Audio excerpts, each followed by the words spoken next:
the scream that tore through the cabin walls on that frigid February night in 1875 could have woken the dead, and it certainly woke every soul within a mile of the settlement near Paradise, Montana territory. Adelaide Foster had heard countless women scream during childbirth in her 7 years as a midwife, but this particular shriek carried an edge of pure terror that sent her running through knee-deep snow without even stopping to button her coat properly. She burst through the door of the Miller cabin to find Samuel Miller pacing like a caged animal, his face white as the snow outside. His wife Catherine lay on the bed, her body rigid with another contraction, her eyes wild with pain and fear. This was their first child, and from the looks of things it was not going as nature intended. "Thank God you are here," Samuel gasped, grabbing Adelaide's arm. "Something is wrong, very wrong." Adelaide shrugged off her coat and rolled up her sleeves, moving to Catherine's side with the calm efficiency that had saved more than one life in these remote Montana mountains. She examined the young woman quickly, her experienced hands telling her what her eyes could not see. The baby was breech, and from the feel of things the cord might be compressed. "Catherine, I need you to listen to me very carefully," Adelaide said, her voice firm but gentle.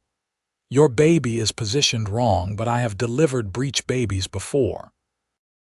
You must do exactly as I say, do you understand?" Catherine nodded, tears streaming down her face as another contraction gripped her. For the next 3 hours, Adelaide worked with steady determination, repositioning, coaxing, praying silently while maintaining an outward appearance of complete confidence. Samuel hovered nearby, useless as most men were in these situations, but his presence seemed to comfort his wife, so Adelaide allowed it. Finally, just as the first gray light of dawn began to creep through the cabin windows, a baby boy entered the world with a lusty cry that brought tears of relief to everyone present. Adelaide cleaned him quickly, checked him thoroughly, and wrapped him in the blanket Catherine had sewn during the long winter months. "A son," she announced, placing the infant in Catherine's trembling arms. "A fine, healthy son." Samuel sobbed openly, kissing his wife's forehead and staring at his newborn child with wonder.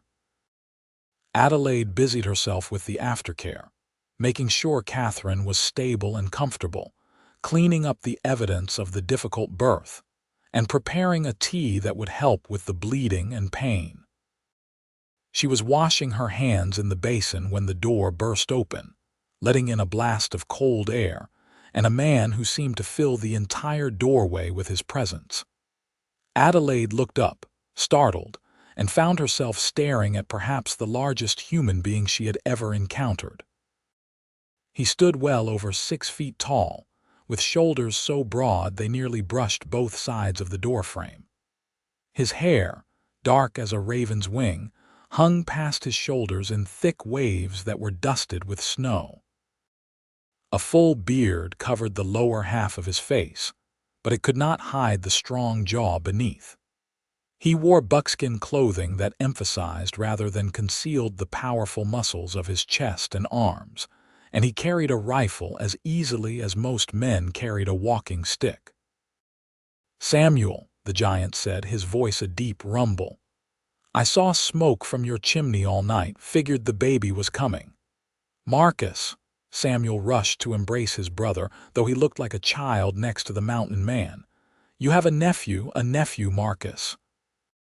The big man's face split into a grin that transformed his rough features. He crossed the room in 3 long strides, moving with surprising grace for someone so large, and gazed down at the baby with obvious affection. "Well done, little brother," Marcus Xander said softly.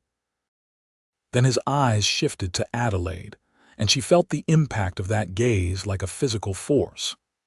His eyes were a startling shade of gray, like storm clouds over the mountains, and they regarded her with frank curiosity, and something else she could not quite name.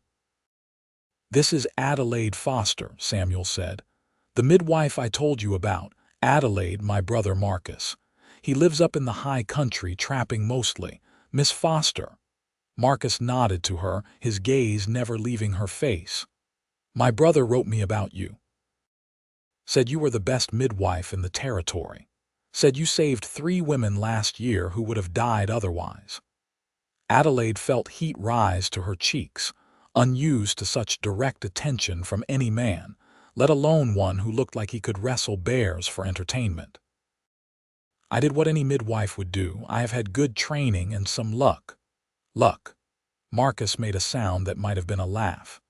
"Catherine told me in her last letter that this baby was positioned wrong, that it would be dangerous, but you brought them both through safe. That is skill, not luck." Before Adelaide could respond, Catherine called out weakly, "Marcus, come meet your nephew properly." The mountain man moved to his sister-in-law's bedside, and Adelaide watched as this enormous, intimidating man transformed into someone gentle and tender, carefully touching the baby's tiny hand with one massive finger. The contrast made something in her chest constrict oddly. She gathered her things, gave Catherine detailed instructions for the coming days, and promised to return that evening to check on both mother and child. Samuel pressed payment into her hands, more than she usually charged, but she knew they could afford it. Samuel ran a successful freight business between Paradise and Virginia City. Marcus followed her to the door. "Miss Foster, allow me to walk you home. The snow is deep, and there are wolves about this time of year." "I have been walking these paths alone for 7 years, Mr. Xander. I am quite capable of getting home without assistance." "I do not doubt your capability," he replied calmly, shrugging into a heavy coat. "But my mama raised me to see a lady home safe, and I would hate to disappoint her memory." There was something in the way he mentioned his mother, a softness in his gruff voice that made Adelaide relent. "Very well, but I must warn you I walk quickly." He did laugh then, a rich, warm sound. "I will try to keep up." They walked in silence through the pre-dawn darkness. Adelaide's boots crunching in the path, Marcus's longer stride broke through the snow. Despite her independent nature, she had to admit there was something comforting about having this massive, capable man beside her. Paradise was generally safe, but the wilderness was never truly tame, and wolves were indeed a concern this deep into winter. "You have been in Paradise 7 years?" Marcus asked after a while. "Yes. I came from Philadelphia after my training. The territory needed midwives, and I needed a fresh start." She did not elaborate, and he did not press, which she appreciated. Most people in Paradise knew her story anyway. A failed engagement to a doctor who decided he wanted a wife who would stay home and have babies, not one who had ambitions of her own. She had chosen her calling over marriage, and she had never regretted it. Philadelphia. Marcus seemed to taste the word. Long way from Montana territory. "And where are you from originally, Mr. Xander?" "Ohio. But I came west when I was 16. That was 14 years ago now. I cannot imagine living anywhere but these mountains now. They get into your blood." So he was 30, Adelaide calculated. A good age, not that it mattered. She was 26 herself, and she had long since accepted that marriage was not in her future. Most men in the territory wanted wives who would bear children, not deliver other women's babies at all hours of the night. They reached her small cabin on the edge of Paradise, a tidy structure with a covered porch and a small barn where she kept her horse and a milk cow. She had bought the property with her own money, worked her own land, and she was proud of her independence. "Thank you for the escort, Mr. Xander." "Marcus," he corrected. "If we are going to be family, you should call me Marcus." "Family?" She looked at him in confusion. "You delivered my nephew. That makes you family in my book." He smiled, and she noticed for the first time that he had a dimple in his left cheek, barely visible through his beard. Besides, Samuel and Catherine will likely ask you to be godmother. Catherine was saying as much in her letters. Adelaide felt a warm flush of pleasure. She had grown fond of the young couple over the months of Catherine's pregnancy. That would be an honor. Then I will see you at the christening, Miss Adelaide. He tipped his hat and turned to go, then paused. May I ask you something? Of course. Do you ever get scared? When a birth goes wrong like tonight, do you ever doubt yourself? She considered the question carefully. I get scared often. Every difficult birth terrifies me, but I cannot let that fear control my hands. The women I serve need me to be steady and sure, even when I am praying desperately for guidance. Marcus nodded slowly, as if she had confirmed something he already suspected. That is courage, real courage, not the absence of fear, but doing what needs doing despite it. He walked away then, his long stride carrying him quickly back toward his brother's cabin, and Adelaide stood on her porch watching until he disappeared into the growing light. She felt oddly unsettled, as if the ground had shifted slightly beneath her feet.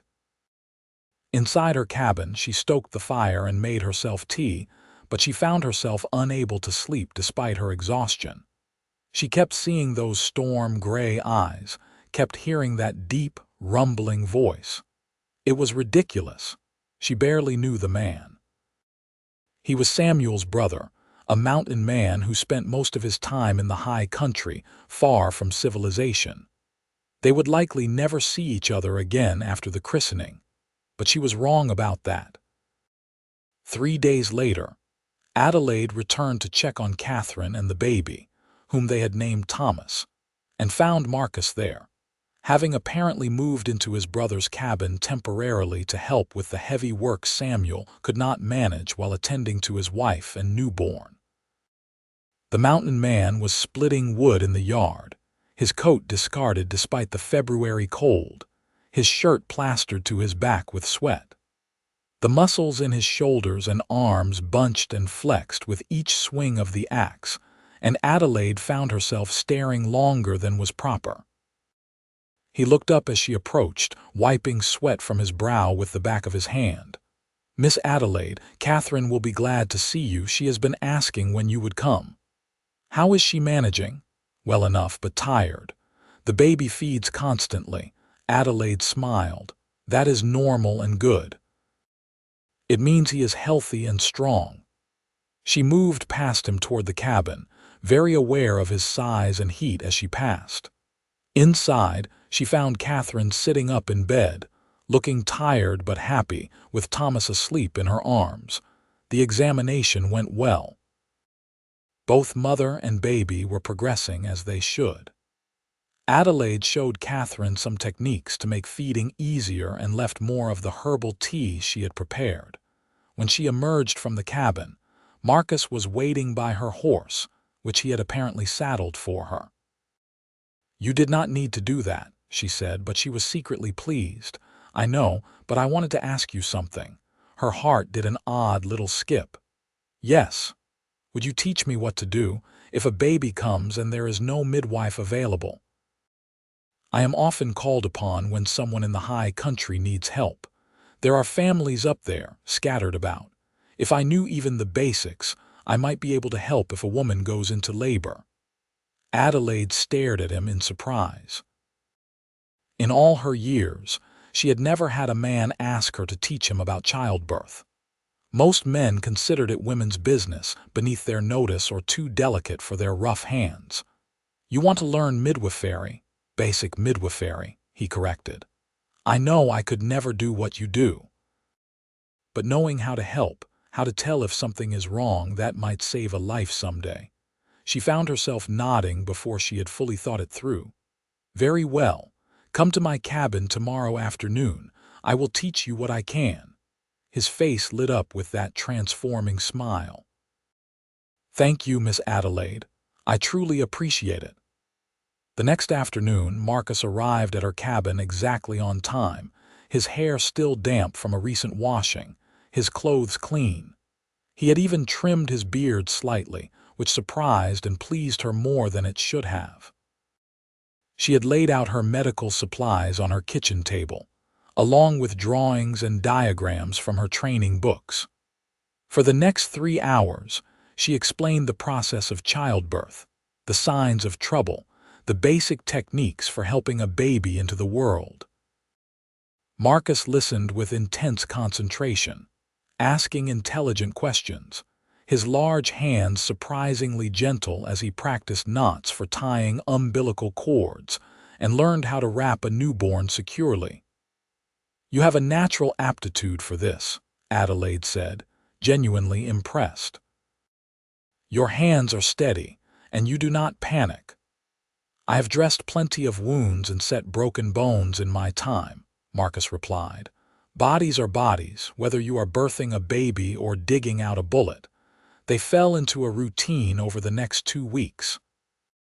Marcus would come to her cabin 3 or 4 times a week, and Adelaide would teach him more. But somewhere along the way, the lessons became less about midwifery and more about simply being together. They would talk for hours, sharing stories of their lives, their hopes, their fears.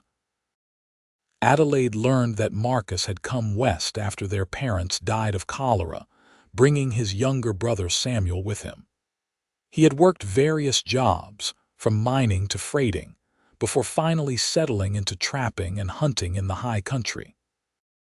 He loved the solitude, the harsh beauty of the mountains, the challenge of surviving by his wits and skill. Marcus learned that Adelaide had always known she wanted to help women, even as a young girl. She had apprenticed with an older midwife in Philadelphia, then trained formally at a women's medical college. The engagement that brought her west had been broken because her fiancé, a surgeon, demanded she give up her practice. She had refused. "He could not understand that this work is part of who I am," Adelaide said one evening as they sat by her fire, drinking coffee. "He wanted a wife who would arrange his social gatherings and bear his children and never challenge him. That was not me." "His loss," Marcus said quietly. "Any man would be lucky to have a woman as skilled and brave as you." Their eyes met, and something passed between them, something electric and undeniable. Adelaide looked away first, her heart pounding. This was dangerous territory. She had built a life she loved, a life of independence and purpose. She could not risk that for a few fluttering feelings, but the feelings would not be ignored. Every time she saw Marcus, they grew stronger. The way he listened when she spoke, truly listened as if her words mattered. The way he treated her as an equal, never condescending or dismissive. The way his eyes followed her when he thought she was not looking. The way her heart raced when she saw him coming down the road toward her cabin. Spring came to paradise in fits and starts, the snow melting into mud, then freezing again, then finally giving way to the first green shoots. Catherine and Samuel asked Adelaide and Marcus to be godparents to Thomas, and at the christening, standing together at the front of the small church, Adelaide felt the rightness of being beside this man, this mountain of strength and gentleness. After the ceremony, there was a gathering at the Miller cabin. Adelaide was surprised at how many people from town and the surrounding areas had come. The territory was harsh, and every baby born safely was a cause for celebration. She found herself pulled into conversations, complimented on her skill, asked about other expectant mothers in the area.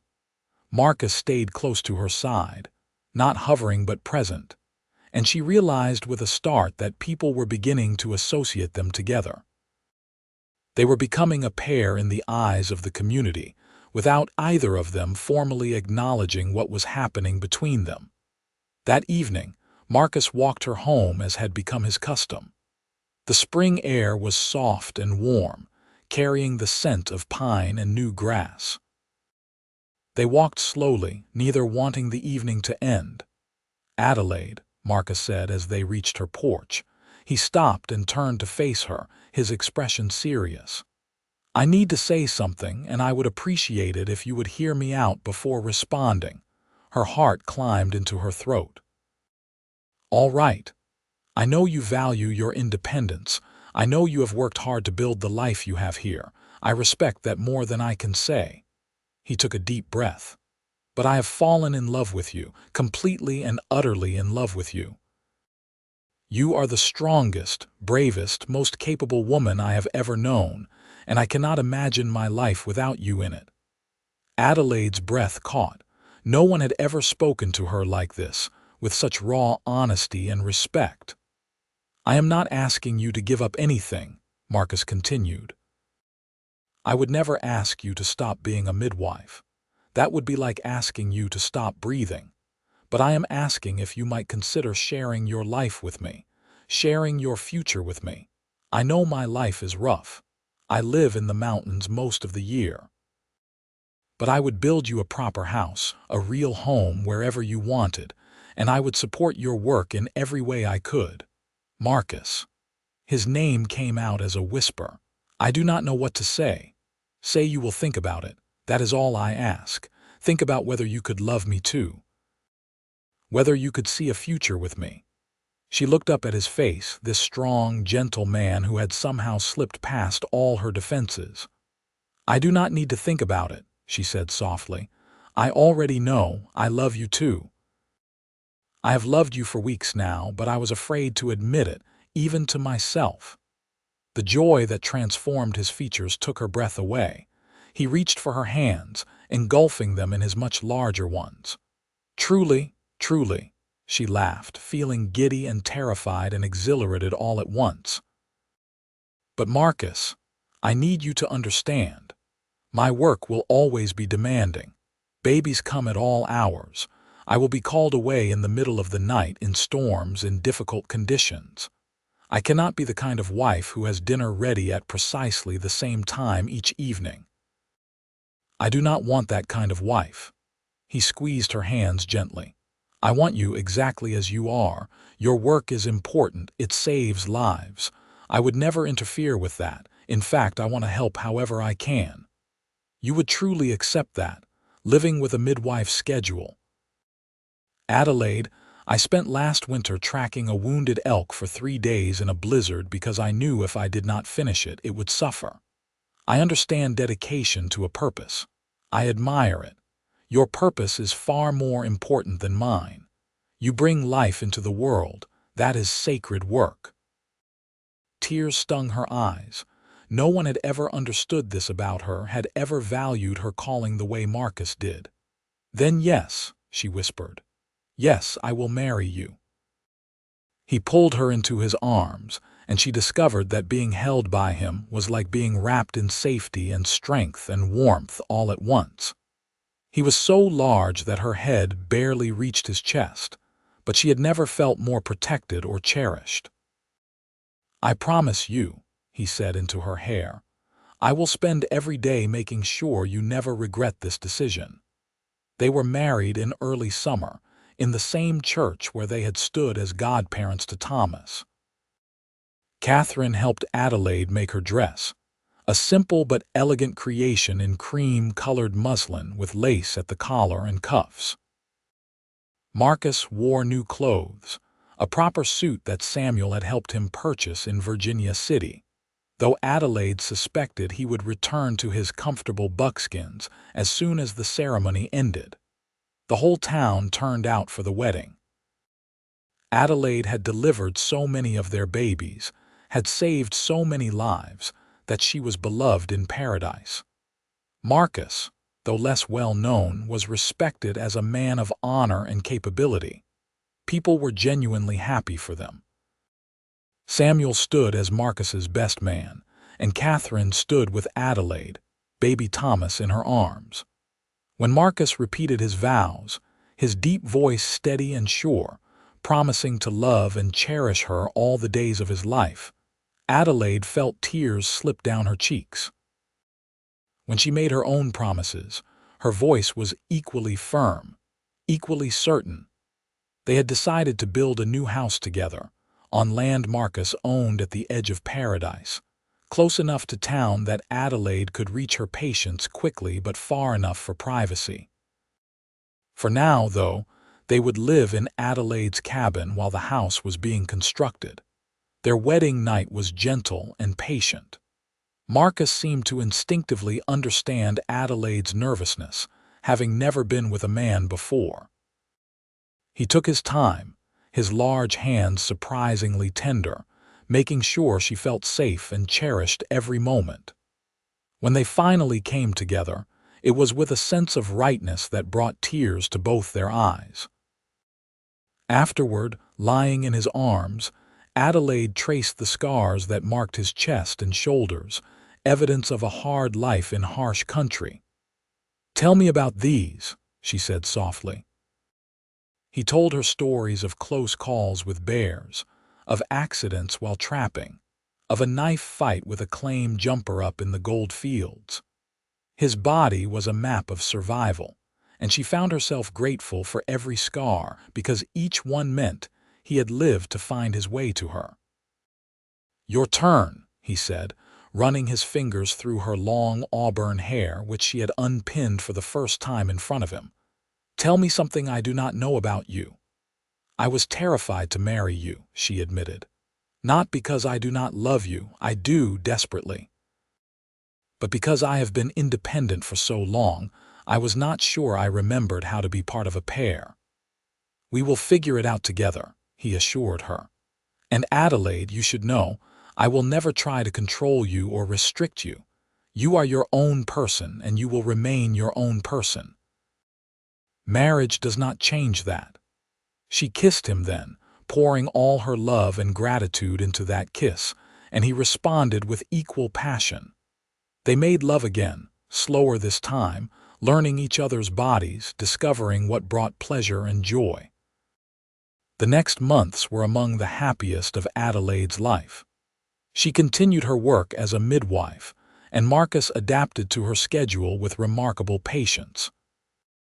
He would wake with her when she was called out in the middle of the night, would saddle her horse for her, would wait up until she returned safely. If she was gone for hours, attending a difficult birth, he would have hot food ready when she stumbled home exhausted. In return, Adelaide learned about Marcus's work. She helped him process furs, learned to shoot a rifle properly, discovered she had a knack for making the pemmican that sustained him during long trapping expeditions. They were partners in the truest sense, each supporting the other's work and passions. By fall, their new house was finished. It was larger than Adelaide's cabin, with a separate room she could use for her midwifery practice, a big kitchen, 2 bedrooms upstairs for the future, and a wide porch that looked out over the mountains Marcus loved. They moved in just before the first snow, and Adelaide felt a sense of coming home she had never experienced before. That winter, Marcus taught Adelaide to track and hunt.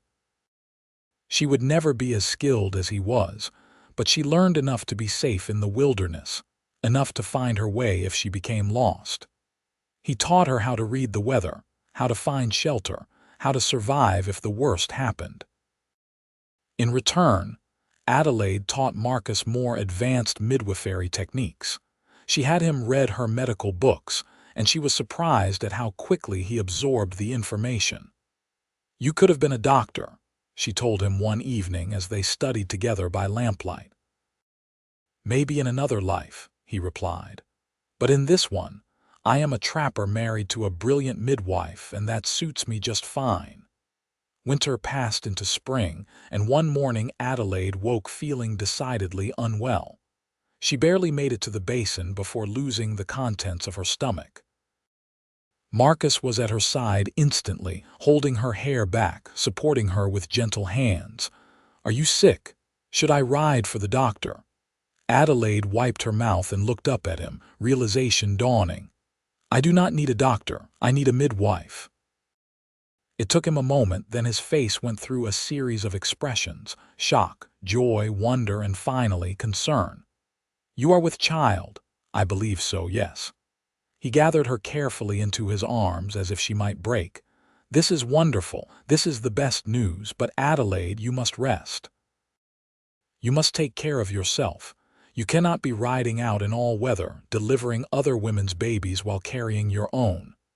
She laughed despite her queasiness. Marcus, I am pregnant, not dying. I can continue my work for months yet. Women have been doing this since the beginning of time. But those women were not my wife carrying my child. She cupped his bearded face in her hands. I appreciate your concern, truly I do, but I know my body and I know my limits. I will be careful, I promise, but I cannot abandon the women who need me. They compromised. Adelaide continued her work, but accepted Marcus's help more readily. He would accompany her on calls when the weather was bad or the location was remote. He became a familiar sight, the massive mountain man waiting patiently outside while his wife worked her miracles inside. The other midwives and doctors in the territory began to take notice. Some were scandalized that a man would involve himself so directly in women's work. Others were intrigued. Adelaide received several letters from medical schools and women's colleges, asking about her methods and her unusual partnership. As her pregnancy progressed, Adelaide found herself reflecting on all the births she had attended, seeing them now from a different perspective. She understood on a deeper level the fear, the pain, the overwhelming love that flooded through a woman when she held her newborn for the first time. Marcus became even more protective, though he tried to hide it. Adelaide would catch him watching her with an expression of mingled pride and terror. One night she confronted him about it. "What frightens you?" she asked gently. "Everything," he admitted. "I have seen too many things go wrong, Adelaide. I know how dangerous childbirth can be, and you are the most precious thing in my life. The thought of losing you terrifies me."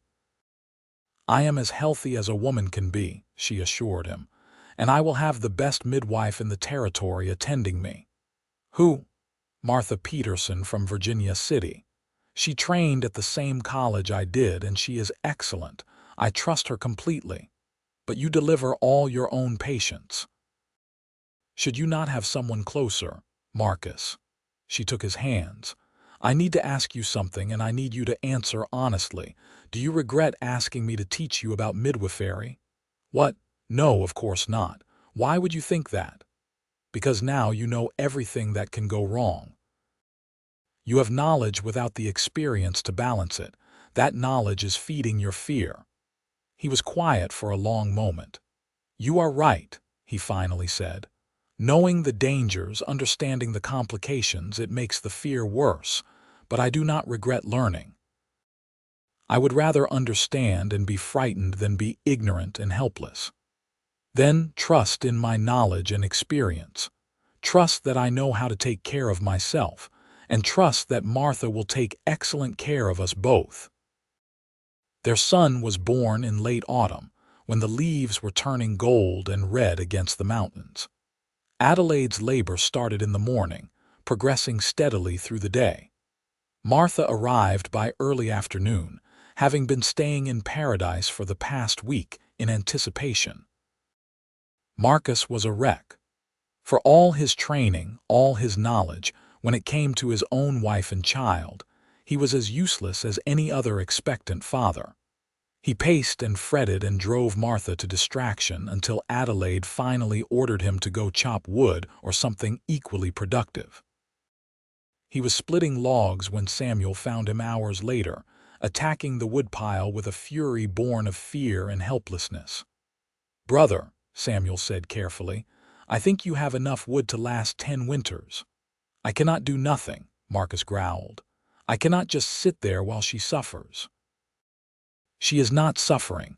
She is bringing your child into the world, and Martha says everything is progressing well." "But what if something goes wrong? What if I lose her, Samuel? I cannot survive without her." Samuel gripped his brother's shoulder. "Adelaide is strong and healthy. She has delivered hundreds of babies. She knows what she is doing, even if she is the one giving birth. Have faith." It was Martha who finally came to fetch him as the sun was setting. "Come meet your son," she said with a smile. Marcus dropped the axe and ran, his heart in his throat. He burst into their bedroom to find Adelaide sitting up against the pillows, looking exhausted but radiant, a tiny bundle cradled in her arms. "Marcus," she said softly, "come meet Matthew." He crossed the room on trembling legs and looked down at his son. The baby was tiny, red-faced, and perfect. Marcus reached out with one large finger to touch the impossibly small hand, and Matthew's fingers closed around it with surprising strength. "He is beautiful," Marcus whispered, his voice rough with emotion. "Thank you, Adelaide. Thank you for this gift." She smiled, tears streaming down her own face. "Thank you for giving him to me." That night, Marcus held his wife and son close, marveling at the miracle of their existence. Matthew was healthy and strong, nursing well, already showing the stubborn determination that characterized both his parents. In the days that followed, Marcus revealed a capacity for tenderness that surprised even Adelaide. He changed diapers without complaint, walked the floor for hours when Matthew was fussy, and learned to wrap the baby securely in the sling Adelaide had made so he could carry his son while doing chores. The sight of this massive mountain man with a tiny infant strapped to his chest became familiar in paradise. Far from being mocked, Marcus was admired. Other fathers began to follow his example, becoming more involved with their children. It was a small revolution, but a meaningful one. Adelaide returned to her midwifery practice gradually, at first only taking cases close to home, then venturing farther as Matthew grew stronger and more independent. Marcus or Catherine would watch the baby when she was called away, and Adelaide found she could balance motherhood and her calling more easily than she had feared. When Matthew was 8 months old, Adelaide delivered the baby of a young couple who had homesteaded in the mountains near where Marcus trapped. The birth was difficult, the mother young and frightened, and Adelaide worked for 12 hours before finally bringing a healthy baby girl into the world. As she was packing her supplies to leave, the young father, a man named William, approached her nervously. "Miss Adelaide, my wife and I were wondering if you would be willing to teach me what you taught your husband. There is no doctor or midwife this far out, and if Emily gets pregnant again, I want to be able to help her better than I did today." Adelaide glanced at Emily, who nodded eagerly. "Please," the young woman said. "William is good and gentle. I think he could learn." So Adelaide began teaching a second student. Word spread, and soon she had a small class of husbands and fathers, men who wanted to be able to help in emergencies, who wanted to support their wives better. It was unconventional, even scandalous in some circles, but Adelaide did not care. If it saved even one life, it was worth any amount of criticism. The medical establishment was divided. Some doctors praised her innovation and progressive thinking. Others condemned her for overstepping her bounds and teaching men skills they had no business knowing. Adelaide ignored the criticism and continued her work. When Matthew was 2 years old, Adelaide discovered she was pregnant again. This time, Marcus was calmer, his fear tempered by the experience of having survived Matthew's birth. Their daughter was born in the spring, a squalling, red-faced bundle they named Amelia. She had Adelaide's auburn hair and Marcus's gray eyes, and she ruled the household from her first breath. Life settled into a rhythm. Adelaide continued her midwifery practice, now with Marcus as her unofficial assistant. He would often accompany her on calls, and his presence became reassuring to frightened young mothers. There was something calming about having such a strong, capable man nearby, someone who clearly adored and respected his wife. They had 3 more children over the next 8 years.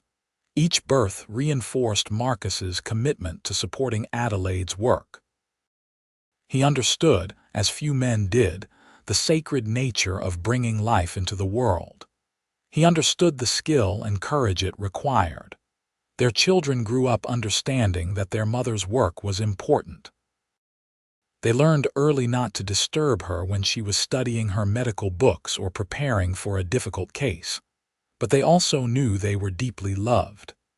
Adelaide might be called away at odd hours, but when she was home, she was fully present. Marcus taught their children everything he knew about surviving in the wilderness. By the time Matthew was 12, he could track a deer, set a trap line, and find his way through miles of forest. Amelia proved to be an even better shot than her older brother, much to Matthew's chagrin.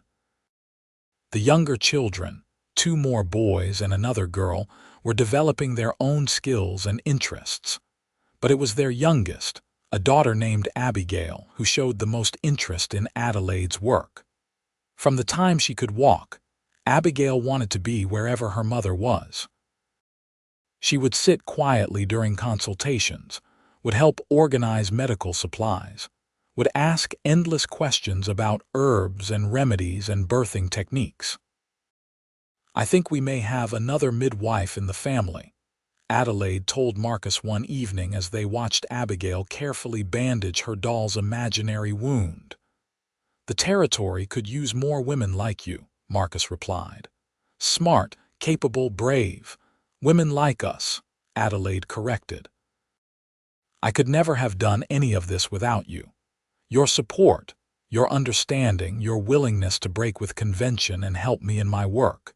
You made all the difference." He pulled her close, and after nearly 15 years of marriage, the touch still sent warmth flooding through her. "We make a good team, the best team."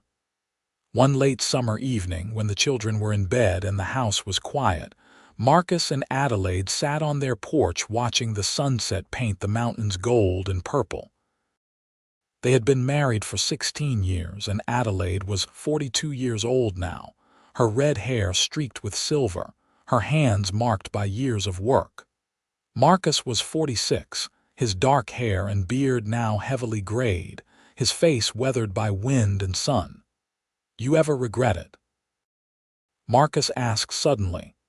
"Marrying me, I mean, giving up some of your independence." Adelaide turned to look at him in surprise. "Marcus Xander, that is the most ridiculous question you have ever asked me. Marrying you was the best decision I ever made. You never asked me to give up my independence. You enhanced it. You supported it.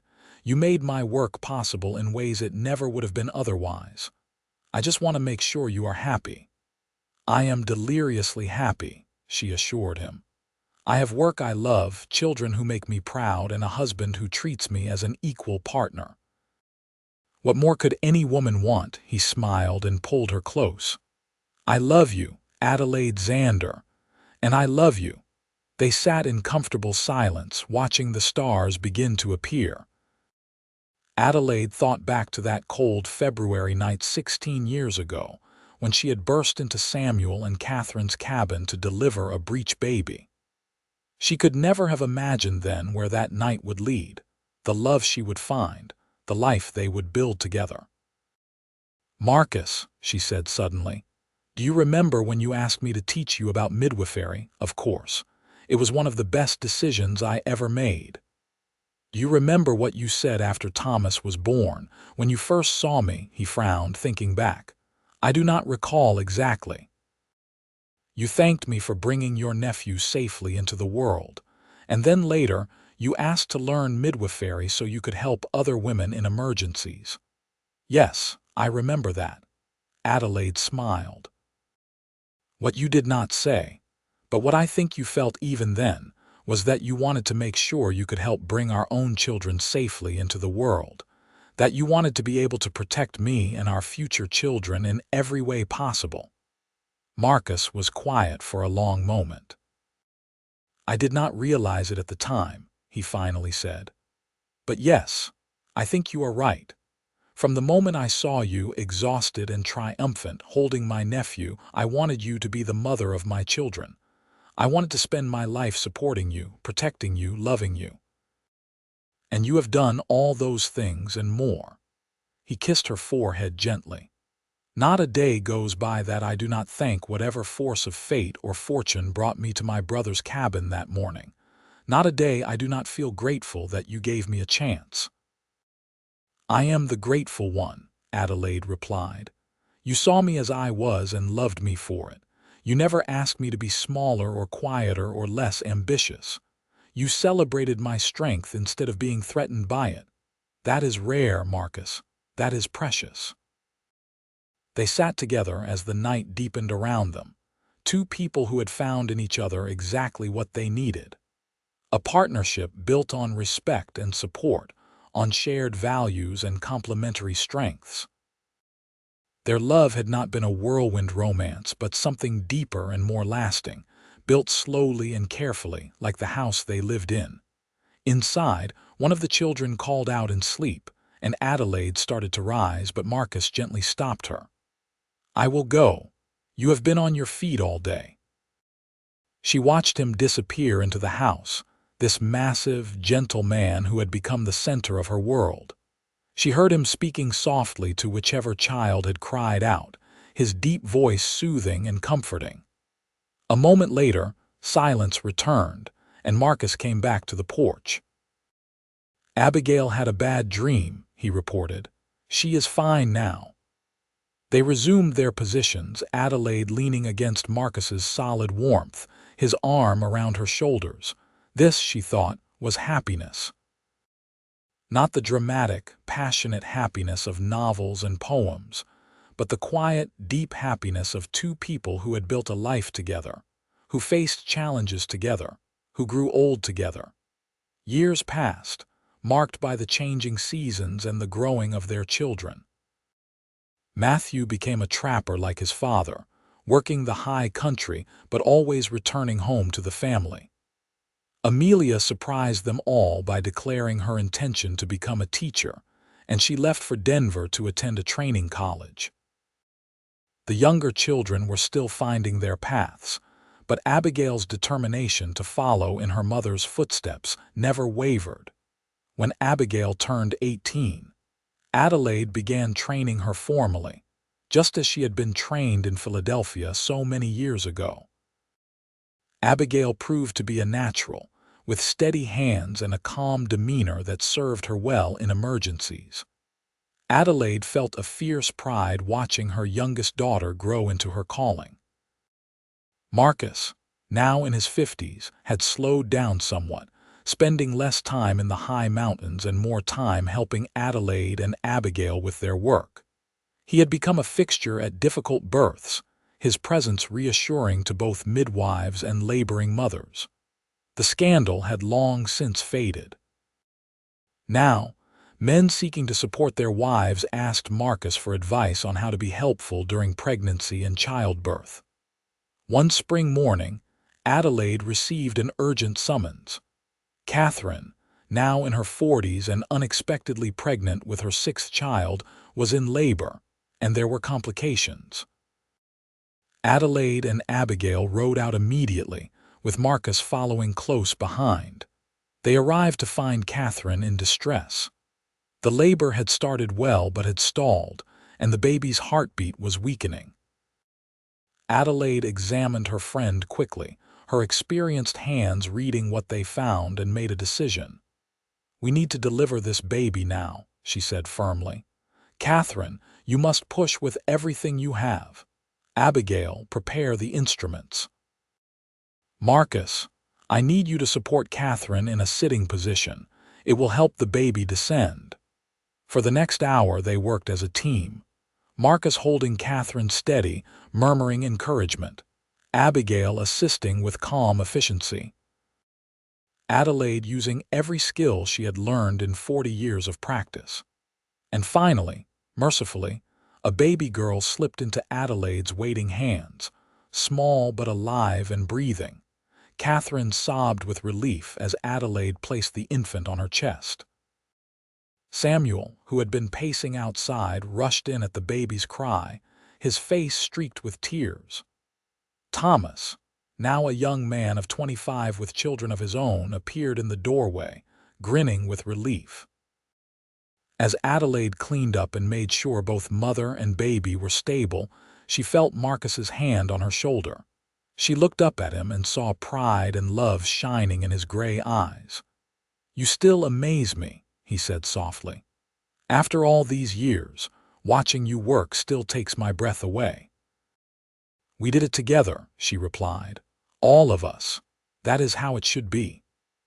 Later, as they rode home through the spring sunshine, Abigail said thoughtfully, "Mother, do you ever think about how different things might have been if you had not come to Montana Territory? If you had stayed in Philadelphia and married that doctor?" Adelaide glanced at Marcus, riding beside her, and smiled. "I think about it sometimes, but I do not regret my choice. Coming west, building this life, marrying your father, having all of you, this was always where I was meant to be." "Do you think I should stay in paradise after I finish my training?" Abigail asked. "Or should I go somewhere else, see more of the world?" "That is your decision to make," Adelaide replied. "But wherever you go, remember that being a midwife is not just about delivering babies. It is about supporting women, empowering them, helping them find their strength. That is the real work." "Your mother is right," Marcus added. "The territory is changing. More women are coming west, more families are settling. They need midwives and doctors who understand that women are not weak or fragile. They need people like you and your mother." Adelaide felt a swell of love for this man who had spent decades supporting her work, celebrating her successes, and helping her through the inevitable losses that came with her profession. Not every birth ended happily. Not every mother survived. Those losses had scarred her deeply, but Marcus had been there for everyone, holding her when she cried, reminding her of all the lives she had saved. As they approached their home, Adelaide saw it with fresh eyes. The house Marcus had built for them, expanded over the years to accommodate their growing family. The separate building where she and now Abigail saw patients and taught their classes. The barn and corrals where Marcus kept the horses. The garden where Adelaide grew the herbs she used in her practice. It was a good life. A full life. A life built on love and respect and partnership. That evening, with the family gathered around the dinner table, the conversation was lively and warm. Matthew talked about his plans to explore farther north, into Canada, following trap lines his father had once worked. Amelia, home for the summer, shared stories of her students in Denver. The younger children chattered about their own interests and plans. Adelaide looked around the table at these people she and Marcus had created, these strong, capable, independent souls, and felt complete. This was her legacy, not just the hundreds of babies she had delivered, but these children who would go out into the world and make it better in their own ways. After dinner, as had become tradition, Marcus told stories of the old days, of his early years in the territory, of the changes he had witnessed. The children never tired of hearing how their parents had met, how their father had asked their mother to teach him about childbirth, how scandalous it had been at the time. "The world is changing," Marcus said, his deep voice thoughtful. "When I first came to Montana Territory, there were no real towns, no schools, no churches. Now we have all those things. Women are attending medical colleges, becoming doctors and lawyers. Your mother was ahead of her time and she paid a price for that, but she also paved the way for others." "Not just me," Adelaide interjected. "We paved the way together. You were willing to break with tradition and support your wife's work. You were willing to learn things other men considered beneath them. That mattered, Marcus. That changed minds and opened doors." Later, alone in their bedroom, Adelaide brushed out her hair before the mirror. It was almost entirely silver now, and her face showed the lines of 58 years of life. But she did not mind. Every line had been earned, every gray hair a badge of experience. Marcus came up behind her, his hands on her shoulders. "Still the most beautiful woman I have ever seen," he murmured. She laughed. "You need spectacles, old man. My eyes work fine. And what I see is the woman I have loved for more than half my life. The woman who has given me everything I could ever want.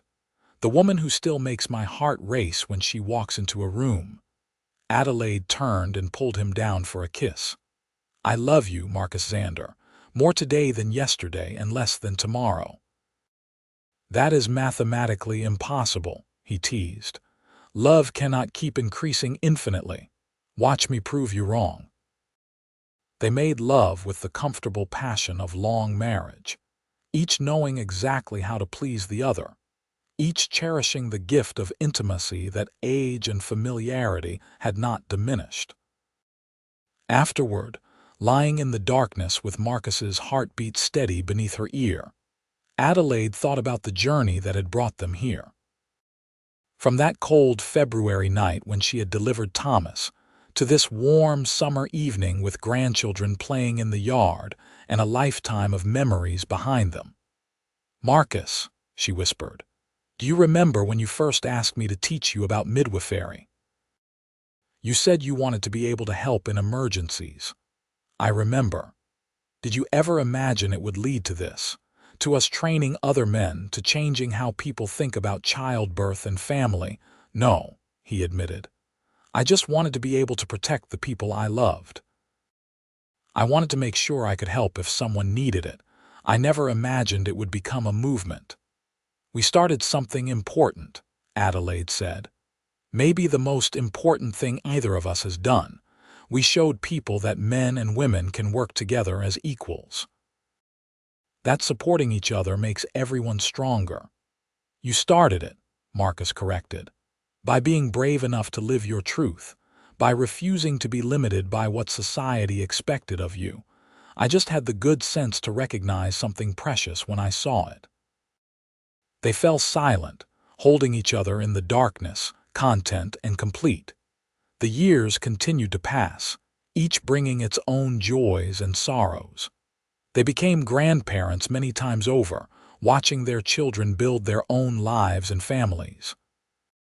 Adelaide and Abigail continued their midwifery practice, now training a third generation of women and supportive men. Marcus, though growing older and slower, remained involved, his presence still reassuring at difficult births. When Adelaide was 65, she delivered her 500th baby, a milestone that the community celebrated with a special ceremony. People came from all over the territory to honor her, to thank her for the lives she had saved, the families she had helped create. Marcus stood beside her through all of it, his pride evident in every glance. When she gave her speech, thanking the community for their trust and support, she made sure to acknowledge him.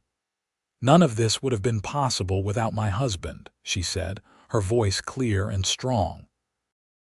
"Marcus saw me not as a woman who needed to be protected from the harsh realities of life, but as a partner who could face those realities alongside him. He supported my work when it was scandalous to do so. He learned skills that other men mocked. He showed, by example, what real strength looks like, the strength to be gentle, to be supportive, to value your partner's dreams as much as your own." The crowd applauded, and Adelaide saw more than one man looking thoughtful, more than one woman wiping away tears. That evening, back in their home, Adelaide and Marcus sat once again on their porch, watching the sunset paint the mountains in shades of gold and rose. "Thank you," Adelaide said softly, "for everything, for seeing me, for believing in me, for building this life with me." "Thank you for saying yes," Marcus replied, "for taking a chance on a rough mountain man who had no business asking for the hand of someone so far above him." "You were never below me," Adelaide protested. "We were always equals. We were, Marcus agreed, and we still are, partners to the end. To the end and beyond, Adelaide added. They sat in comfortable silence as the stars began to appear, two people who had found in each other exactly what they needed, exactly when they needed it. Their love story was not the stuff of dramatic novels or epic poems. It was quieter than that, deeper than that, built on respect and partnership and genuine admiration. But it was real. It was lasting. And it had changed not just their own lives, but the lives of countless others who had witnessed their partnership and dared to imagine something similar for themselves. As darkness fell over Paradise, Montana territory, Adelaide Foster Xander and Marcus Xander held hands and watched the night sky, grateful for every moment they had been given, grateful for every challenge they had faced together, grateful for a love that had grown stronger with each passing year. Their children and grandchildren were scattered across the territory now, building their own lives, pursuing their own dreams, but always carrying with them the lessons they had learned from watching their parents and grandparents. That true love was not about grand gestures or dramatic passion, but about showing up every day, supporting each other's dreams, and building something lasting together. The midwife and the mountain man, unlikely partners who had found each other in the wilderness and built an empire of love and respect that would echo through generations. That was their legacy. That was their gift to the future. And as they rose to go inside, to sleep in the bed they had shared for more than 30 years, they knew with absolute certainty that they had lived a good life, a meaningful life, a life filled with purpose and love and partnership. They had saved lives, built a family, changed minds, and loved each other with everything they had. And in the end, that was all that mattered. The rest was just details. Their story had begun with a birth, with Adelaide bringing Thomas into the world on that cold February night. And it would continue through all the births that came after, all the lives touched, all the families helped. The work would go on, carried forward by Abigail and others like her, women and men who believed in partnership and equality and the power of working together. But tonight, it was enough to simply be together, to hold each other close, and to know that they had found something precious and rare, a love that had weathered every storm and emerged stronger, a partnership that had stood the test of time. Marcus pulled Adelaide close as they lay in bed, and she nestled against his chest, listening to his heartbeat, steady and strong despite his years. "Sleep well, my love," he murmured. "Sleep well," she replied. And they did, secure in the knowledge that whatever tomorrow brought, they would face it together as they had faced everything for the past 3 decades. Partners, equals, lovers, friends, the story of the midwife and the mountain man was not over. It would continue as long as their children and grandchildren remembered the lessons they had taught, about love and respect and partnership. It would continue in every birth Abigail attended, in every family Marcus and Adelaide's example had touched. But for tonight, their story was simply this: two people, deeply in love, grateful for every moment they had shared, ready to face whatever came next together. And that was the best story of all.